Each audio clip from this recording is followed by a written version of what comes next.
আজকে না ময়না আমাকে মারছিল, আর সবসময় এরকম মারে, আর আজকে না আমার এত রাগ উঠছিল। ময়নাকে আমি অনেক অনেক মারছিলাম একটার জায়গাতে অনেকটা, তাই আমার অনেক কষ্ট হচ্ছিল। আর ওর পাপ্পা না কিছু আমাকে বলেছিল, খুব কষ্ট হচ্ছিল, তাই রাগ করে আমি চলে যাচ্ছি বাবার বাড়ি, আর আসবো না, জানো খুব কষ্ট হচ্ছে। গুড মর্নিং, হ্যালো এভরিওয়ান, সবাই কেমন আছো? আশা করি ভালো আছো। আমি মোটামুটি ভালো আছি তোমাদের আশীর্বাদে।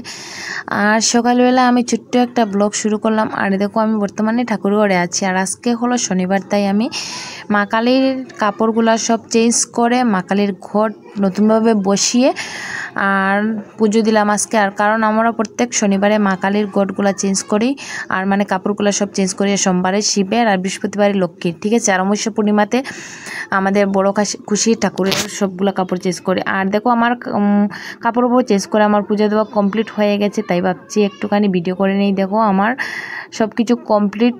আর একদিকে দেখে আমাদের ঠাকুরঘর দেখতে পাচ্ছে সবাই আছে, আর আমাদের গোপুসোনাও আছে, তাই খুবই ভালো লাগে। আর রাধা কৃষ্ণ সবাই আছে, আর রামও আছেন, গণেশ, হনুমান, বজ্রবলী, লোকনাথ, সরস্বতী, কৃষ্ণ, বিষ্ণু, নারায়ণ সবাই। আর ওখানে আমার পুজো তো কমপ্লিট হয়ে গেছে, তাই ওখানে আমি দরজাটা বন্ধ করে দিয়েছি। আর ময়না ঠাকুর ঘরে ঢুকে একটু একটু দুষ্টুমি করে।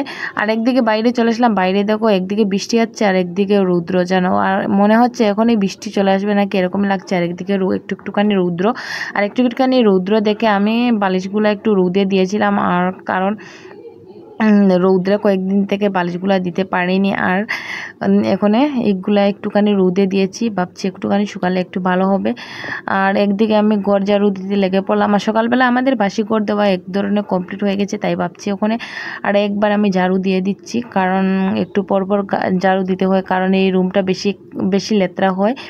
আর ওখানে আমি সবগুলা দায়ের ঘর সব ঝাড়ু দেব, ঝাড়ু দিয়ে তারপর আমি খাওয়া দাওয়া ময়নাকে খাওয়াবো, খাওয়াইয়া তারপরে আমি খাওয়া দাওয়া করে তারপর অন্য কাজে লেগে পড়বো। আর একদিকে এখন ঝাড়ু দেওয়ার জন্য লেগে পড়লাম। আমার ময়নাকে দিলাম গাড়িটা চালানোর জন্য, আর ও গাড়িটা নিয়ে ছুটাছুটি করছে, কিন্তু একদম চালাতে চাইছে না।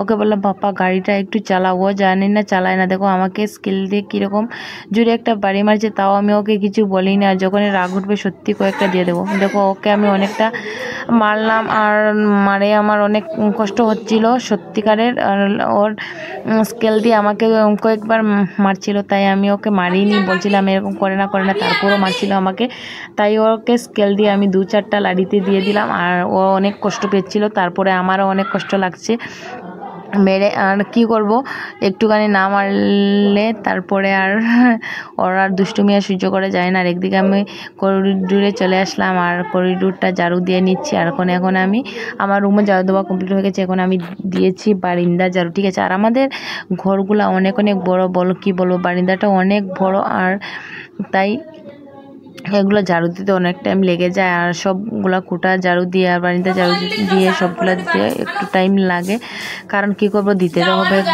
আর আমাদের একজন পঞ্চবিধি আছে, ও ঝাড়ু দেয়, আর কখনো ও যে বললেও দিবে না, এরকমই করে দুষ্টুমি। তাই আমি যখনই টাইম পাই তখনই দিই। আর একদিকে দেখো ময়না ছোটাছুটি করছে, আর একদিকে ঝাড়ু দিতে লেগে পড়ছে। আর ও কান্না করছে, বলছে নাকি বাইরে যাবে, শিশু দেবে নাকি, এরকমই দুষ্টুমি করছে। মোটামুটি ও কিছুই করবে না, তারপরও দুষ্টুমি করছে।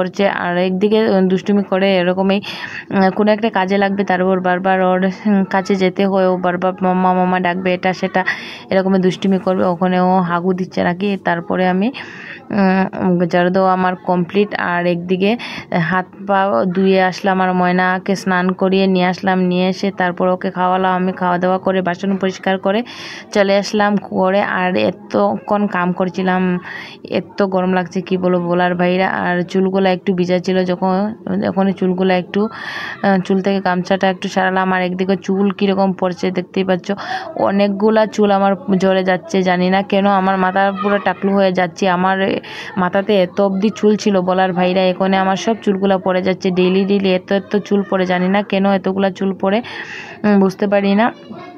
চুলগুলো পরে না একদম চুলগুলো শেষ হয়ে যাচ্ছে এরকমই। কি দিলে যে চুল পড়া বন্ধ হবে সেটাই আমি জানি না। আর যা ইচ্ছা তাই দেই, তাই আর বেশিরভাগ আমি চুলে কোনো ধরনের তেল ইউজ করি না ওখানে। আর বর্তমানে এখানে আমরা কোথায় চলে আসলাম, দেখো ময়না এখানে কি করছে বলতে পারবে? কেউ বলতে পারবে না।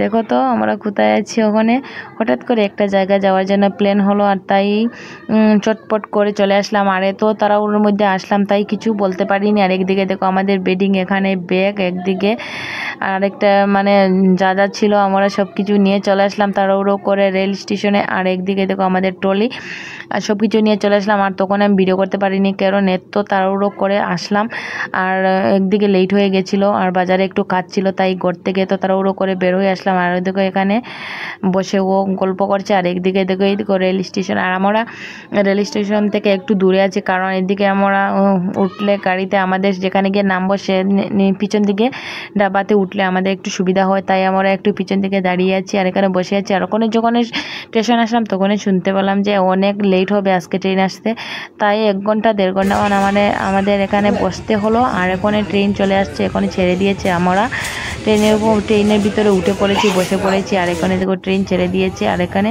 দেখো ময়না আর ওর পাপ্পা বসে পড়েছে, আর আমি বসার জন্য জায়গা পাইনি। আর ও আমাকে বলছিল বসার জন্য, আমি বলছি তুমি একটুখানি বসে যাও, আমি একটু পরে বসবো। দেখো ও ময়না ওর পাপ্পার কুলে বসে আছে, আর বসে বসে এদিকে এদিকে তাকাচ্ছে আর ভাবছে কি চড়েছি বাবা। আর ওখানে আমরা নামিয়ে চলে আসলাম বাবার করে। আর এখানে দেখো আমাদের দাদা মাছ একটা পুকুর থেকে মেরেছে, এত বড় মাছ, কি যেন মাছ এটা, কে কে বলতে পারবে? এটা হলো কাঁচকাপ মাছ, ঠিক আছে। আর ও এখানে দেখো মাছগুলো এখন বানাচ্ছে, বানিয়ে দেবে দাদা। আর দাদা এত তাড়াহুড়ো করে মাছগুলো বানাতে পারে জানো, এগুলো মানে যে ঘরে যেটা দা সেটা দিয়ে কাটতে হয় না ওর, মানে এদের একটা কিনারে দা দেখতে পাচ্ছ সেটা দিয়ে কেটে নেবে তাড়াহুড়ো করে। আর একদিকে ওর কাটা হয়ে গেছে, একদিকে বাজাও হয়ে যাচ্ছে, রান্না বাড়া চলছে। একদিকে অনেকগুলো ডিম বের হয়েছিল এই মাছের ভিতর থেকে, দেখো একদিকে বৌদি মাছগুলো বসিয়ে দিয়েছে, রান্না হচ্ছে। আর এখানে কি শশা দিয়ে মাছ দিয়ে বানাবে নাকি এরকম, মা এখানে বসে বসে একটুখানি শশা কাটছে। একদিকে দেখো আমাদের বিড়াল রানী বসে বসে এখানে মিউ মিউ মিউ মিউ করছে, ঠিক আছে।